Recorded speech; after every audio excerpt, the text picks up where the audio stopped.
You look outside right now, hot, humid for sure, and you look at the actual air temperature at our three climate sites. Punta Gorda tied a record yesterday of 96, going back to 1952. Naples, Fort Myers, 95, both of those shy of records going back one to 86, the other one late 90s. Now today, Glades, Hendry and Collier once again under a heat advisory as we expect those heat index values to be between 105 and 110. A little dangerous again this afternoon, but we will see some late day thunderstorms to cool us off. We're looking at the peak there between 5 and 9 with the sea breezes colliding inland. We'll get to the model here in just a moment. Got to get you out the door, though, where things are quiet. No showers anywhere here early.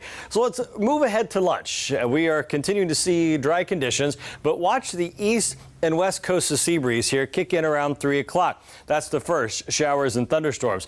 Those sea breezes will march across the state and they'll collide right in the middle. We'll start to see that begin at 5. It'll peak around 7, and by 9 o'clock they're gone. And we need the rainfall, and we need some pretty heavy downpours a little closer to the coast as we are over 10 inches behind year to date in Fort Myers, 5.36 just for the month of July.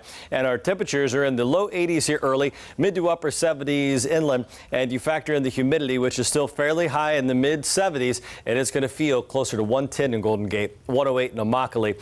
Like the last few weeks, drink plenty of water, try to find some shade. That reading of 97 this afternoon is hot. It's definitely above our average of 92, but shy of records of 98 back in 93. Setup, old cold front to the north, ridge of high pressure directing the thunderstorms today. It's right smack dab over the state. That's why we see the light flow and the sea breezes colliding right over the middle of the state, and that will be what's driving our rainfall today.